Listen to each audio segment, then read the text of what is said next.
اور جس دن ظالم اپنے ہاتھ کاٹ کاٹ کھائے گا اور کہے گا کہ اے کاش میں نے پیغمبر کے ساتھ رستہ اختیار کیا ہوتا، ہائے شامت کاش میں نے فلاں شخص کو دوست نہ بنایا ہوتا، اس نے مجھ کو کتاب نصیحت کے میرے پاس آنے کے بعد بہکا دیا۔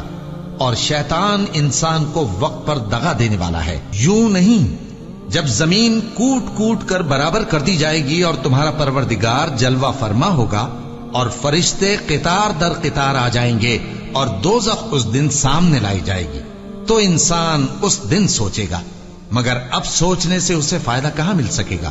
کہے گا کاش میں نے اپنی اس زندگی کے لیے کچھ آگے بھیجا ہوتا، تو اس دن نہ کوئی اللہ کے عذاب کی طرح کا عذاب دے گا اور نہ کوئی اس کے جکڑنے کی طرح جکڑے گا۔ جس دن ان کے چہرے آگ میں الٹ پلٹ کیے جائیں گے تو کہیں گے اے کاش ہم اللہ کی فرما برداری کرتے اور رسول صلی اللہ علیہ وآلہ وسلم کا حکم مانتے۔ اور جس کا نامہ اعمال اس کے بائیں ہاتھ میں دیا جائے گا تو وہ کہے گا اے کاش مجھ کو میرا اعمال نامہ نہ دیا جاتا اور مجھے معلوم نہ ہوتا کہ میرا حساب کیا ہے۔ اے کاش موت میرا کام تمام کر چکی ہوتی، آج میرا مال میرے کچھ بھی کام نہ آیا، مجھ سے میرا اقتدار جاتا رہا۔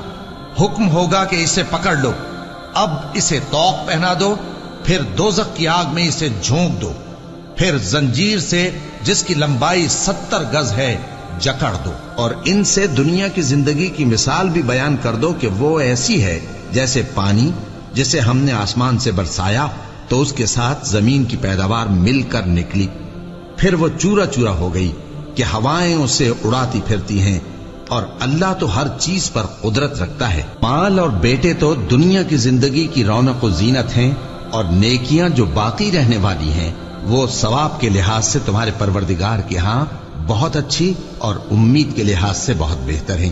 اور جس دن ہم پہاڑوں کو چلائیں گے اور تم زمین کو صاف میدان دیکھو گے اور ان لوگوں کو ہم جمع کر لیں گے تو ان میں سے کسی کو بھی نہیں چھوڑیں گے، اور سب تمہارے پروردگار کے سامنے صف باندھ کر لائے جائیں گے، تو ہم ان سے کہیں گے کہ جس طرح ہم نے تم کو پہلی بار پیدا کیا تھا اسی طرح آج تم ہمارے سامنے آئے، لیکن تم نے تو یہ خیال کر رکھا تھا کہ ہم نے تمہارے لیے قیامت کا کوئی وقت مقرر ہی نہیں کیا، اور اعمال کی کتاب کھول کر رکھی جائے گی تو تم گناہگاروں کو دیکھو گے کہ جو کچھ اس میں لکھا ہوگا اس سے ڈر رہے ہوں گے، اور کہیں گے ہائے شامت یہ کیسی کتاب ہے کہ نہ چھوٹی بات کو چھوڑتی ہے نہ بڑی کو، کوئی بات بھی نہیں مگر اسے لکھ رکھا ہے، اور جو جو عمل کیے ہوں گے سب کو حاضر پائیں گے، اور تمہارا پروردگار کسی پر ظلم نہیں کرے گا۔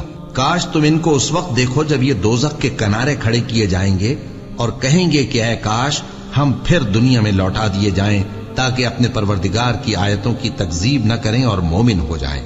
ہاں یہ جو کچھ پہلے چھپایا کرتے تھے آج ان پر ظاہر ہو گیا ہے، اور اگر یہ دنیا میں لوٹائے بھی جائیں تو جن کاموں سے ان کو منع کیا گیا تھا وہی پھر کرنے لگے۔ کچھ شک نہیں کہ یہ جھوٹے ہیں اور کہتے ہیں کہ ہماری جو دنیا کی زندگی ہے بس یہی زندگی ہے اور ہم مرنے کے بعد پھر زندہ نہیں کیے جائیں گے۔ اور کاش تم ان کو اس وقت دیکھو جب یہ اپنے پروردگار کے سامنے کھڑے کیے جائیں گے، وہ فرمائے گا کیا یہ دوبارہ زندہ ہونا برحق نہیں؟ تو کہیں گے کیوں نہیں، ہمارے پروردگار کی قسم بالکل برحق ہے۔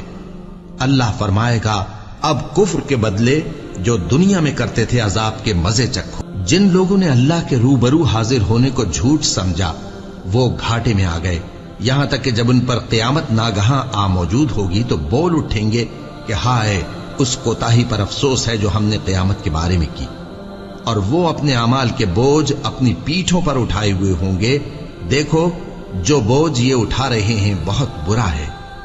اور دنیا کی زندگی تو ایک کھیل اور مشغلہ ہے، اور بہت اچھا گھر تو آخرت کا گھر ہے، یعنی ان کے لیے جو اللہ سے ڈرتے ہیں۔ کیا تم سمجھتے نہیں؟ یہ لوگ اسی طرح غفلت میں رہیں گے یہاں تک کہ جب ان میں سے کسی کے پاس موت آ جائے گی تو کہے گا کہ اے پروردگار مجھے پھر دنیا میں واپس بھیج دے تاکہ میں اس میں جسے چھوڑ آیا ہوں نیک کام کیا کروں۔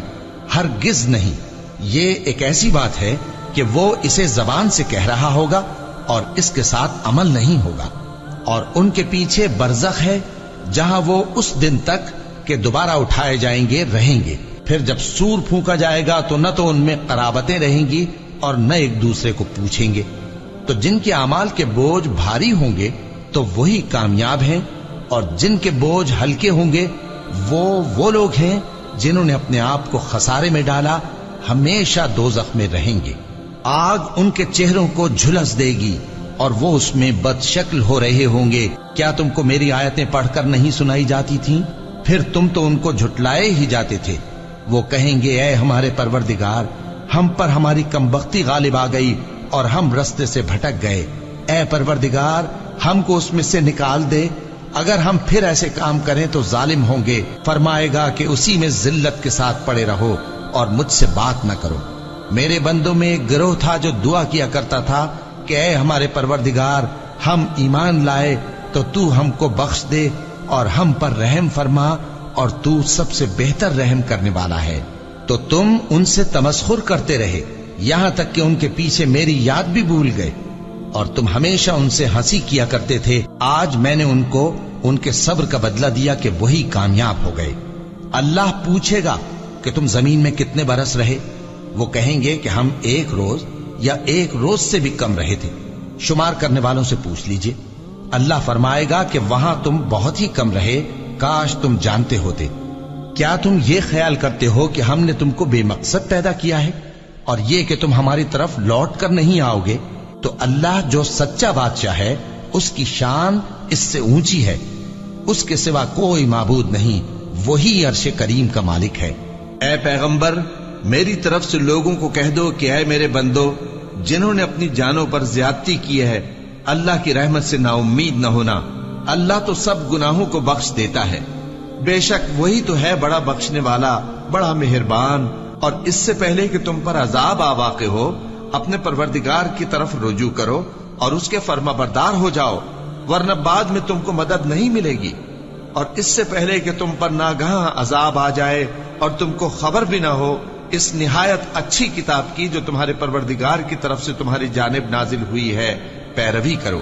ایسا نہ ہو کہ اس وقت کوئی شخص کہنے لگے کہ ہائے اس کوتاہی پر افسوس ہے جو میں نے اللہ کا حق ماننے میں کی، اور میں تو ہنسی ہی کرتا رہا، یا یہ کہنے لگے کہ اگر اللہ مجھ کو ہدایت دیتا تو میں بھی پرہیزگاروں میں ہوتا، یا جب عذاب دیکھ لے تو کہنے لگے کہ اگر مجھے پھر ایک دفعہ دنیا میں جانا ہو تو میں نیکوکاروں میں ہو جاؤں۔ ارشاد ہوگا کیوں نہیں، میری آیتیں تیرے پاس پہنچ گئی تھی مگر تو نے ان کو جھٹلایا اور شیخی میں آ گیا اور تو کافر بن گیا۔ اور اے مخاطب، جن لوگوں نے اللہ پر جھوٹ بولا، تم قیامت کے دن دیکھو گے کہ ان کے چہرے سیاہ ہو رہے ہوں گے۔ کیا تکبر کرنے والوں کا ٹھکانہ دوزخ میں نہیں ہے؟ اور جو پرہیزگار ہیں ان کی کامیابی کے سبب اللہ ان کو نجات دے گا، نہ تو ان کو کوئی تکلیف پہنچے گی اور نہ وہ غمناک ہوں گے۔ اللہ ہی ہر چیز کا پیدا کرنے والا ہے اور وہی ہر چیز کا نگراں ہے۔ اسی کے پاس آسمانوں اور زمین کی کنجیاں ہیں، اور جنہوں نے اللہ کی آیتوں سے کفر کیا وہی نقصان اٹھانے والے ہیں۔